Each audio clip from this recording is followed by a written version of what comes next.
Welcome to Virtual Vacations, a smarter travel media podcast.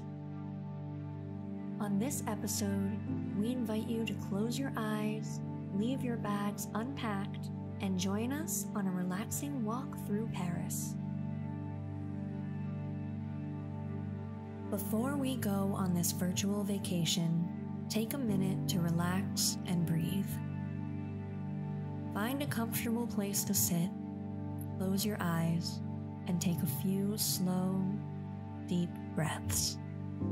Feeling the inhale, the slight pause as the inhale turns to exhale, and then following the exhale to where it turns again into an inhale.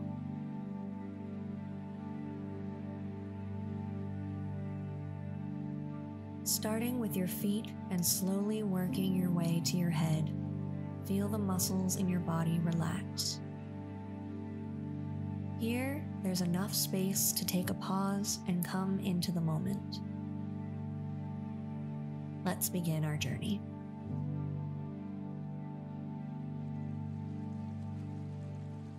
Welcome to springtime in Paris. Let's go for a walk. It's late afternoon. A storm has just passed, leaving the city sparkling and the blue sky punctuated by puffy clouds. The trees are clad in blush-colored blossoms and tiny spring leaves, and the air is fresh and cool. You're on the left bank of the Seine River, standing in a tiny park that most people miss as they wander by. The square René Viviani has everything you expect in a Paris park: groomed paths, a fountain, beds of colorful flowers, and benches where people stop to rest and admire the view.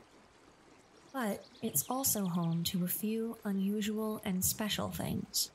Dotting the park are bits of worn, intricately carved stone, the remnants of a 19th century restoration of Notre Dame, which sits within view just across the river.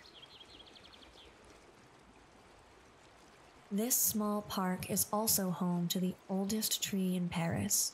You walk over to this 400-year-old locust tree, look up at its ancient branches, marveling at the way it rests on concrete posts now, but continues to grow and thrive.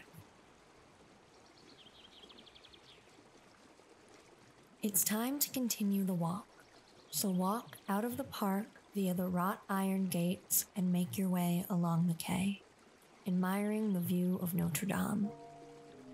From here, you can see the flying buttresses and the restoration, but your destination is a cafe on the right bank, so you continue on, skirting the Ile de la Cité by walking along the bridge at its far edge. There are no crowds here, just a few people, like you, walking through the garden-like setting of the island's border. A few boats float lazily by, and it isn't long before you turn to cross onto the Ile Saint-Louis, taking in the sight of the two islands and both the right and the left bank of Paris, simply by standing still for a moment and turning in a slow circle. You continue your way, crossing the bridge and stepping onto the Ile Saint-Louis. You stroll by a restaurant and notice customers sitting outside again after the rain, settled into rattan chairs under the green awning, soaking up the late afternoon sun. As you pass, you hear the tinkle of cups on saucers. Follow the narrow Rue Saint-Louis-en-Lille, where the apartment buildings create a stately canyon. From here, you can't see the rest of the city, and the island feels so compact and quiet, it's almost like walking through a sleepy village. Even the sounds are dampened by the buildings around you. For a moment, you hear only birds and the occasional faraway sounding car. You slow down here, savoring a peaceful moment in the heart of this busy city, just enjoying being here in Paris on a walk on a beautiful day.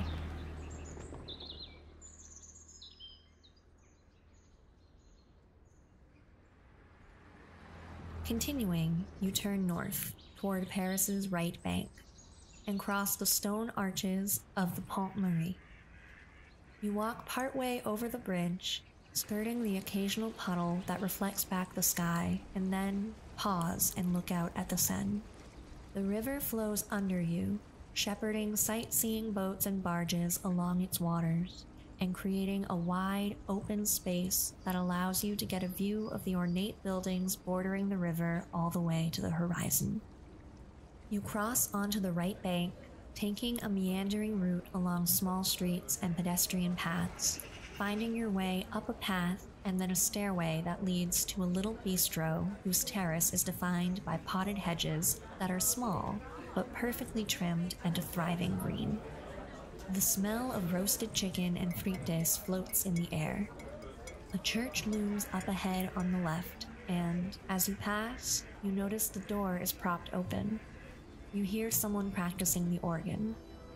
It's a song you don't recognize, but whose notes are light and fleeting and remind you of spring.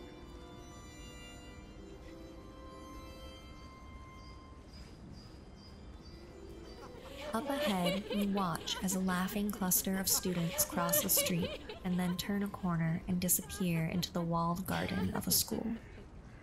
Ready for a break, you see a cafe up ahead, the one you've been thinking of. Its exterior is painted deep red and its name's painted in thin gold script. There are a few tables outside and a cozy interior. The waiter is patient and brings you just the coffee you hoped for. You reach into your bag and discover you've brought your favorite book, and there's a Le Monde newspaper on the table so you can practice reading French if you'd like. And as you open the cover of your book to the first page and take a sip of your hot, relaxing coffee, this is where we'll leave you. Feel free to continue sipping your coffee or to slowly return from the trip and rejoin your regularly scheduled day. Thanks for traveling with us. We'll see you again soon.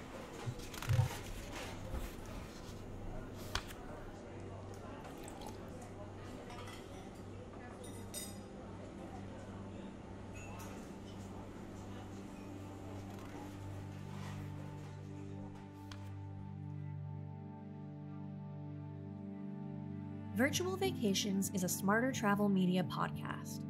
This episode was written by Christine Sarkis, executive editor at smartertravel.com, and produced by Carol McPherson with executive producer Heath Alva.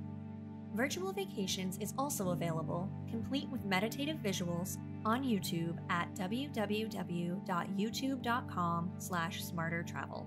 This episode was sponsored by Jetsetter, the stylish traveler's ultimate muse and an insider source for everything you need to live a jet-setting lifestyle. To learn more, visit them online at www.jetsetter.com or find them on YouTube at Jetsetter.